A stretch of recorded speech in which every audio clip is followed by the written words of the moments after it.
Hi, this is Cheryl with Friendly Floor. I just wanted to review a little bit of a routine that, if you're serious about developing a friendly relationship with your body and with the floor to serve you for your balance and for better falling outcomes, um, I really believe there's nothing that replaces doing movements so that you're literally building the neuromuscular connections for those movement pathways. And there's a journey in our practice where we do something to find that it's possible, and then we do it more until it's easy and retrievable. But for falling, there's kind of a higher test threshold. We need to do them so that they're available without thinking.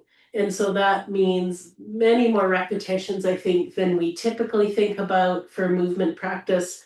So I want to give you a little sequence that kind of covers falling forward, covers moving on the floor and being able to get up again in a particular sequence that if this is something that you're available to do and you work with it, when you find yourself in a situation that you fall and you're on the floor, you have a ready-made option for you to get up that can absorb things like you fell in a way that you've hurt a wrist, so you can't lean on your hand.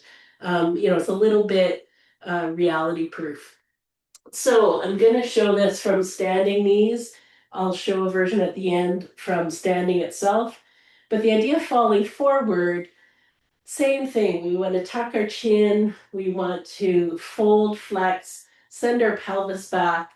We don't want to fall in our hands. We want to fall on our forearms.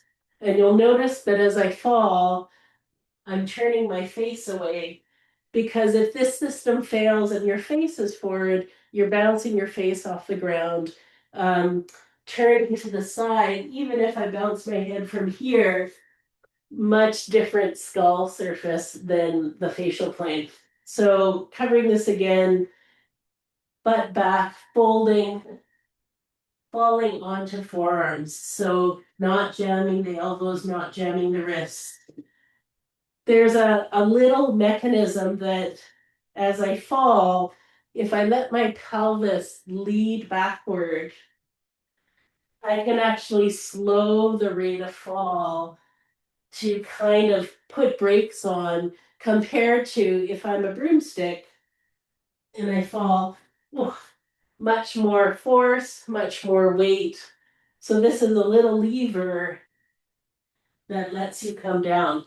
And so I promised I would show this from standing. So same thing, I want to drop and come down, and I can, speed that up for realism.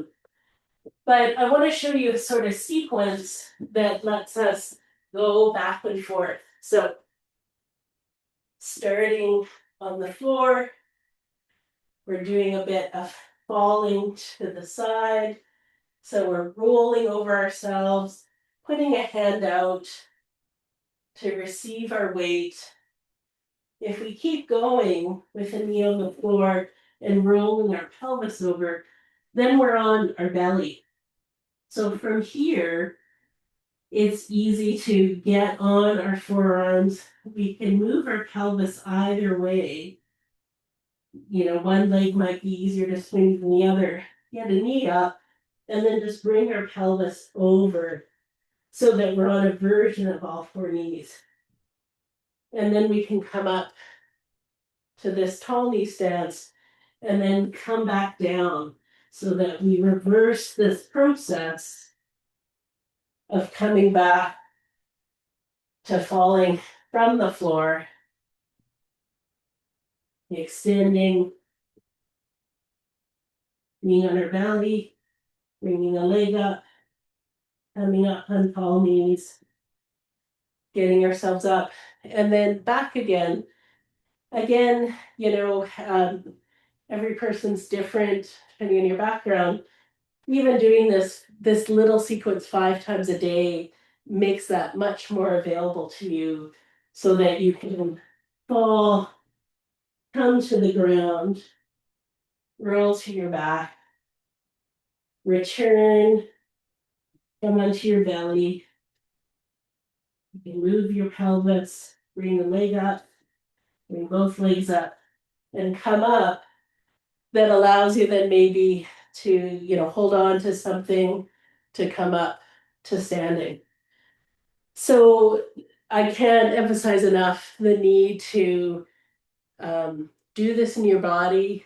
There's no way but movement to build those neuromuscular connections. So I hope this video serves you as just one little formula to practice so that you have options. If you happen to land on the ground, you have a way to bring yourself back up that's possible or even easy. Okay, have a good movement day.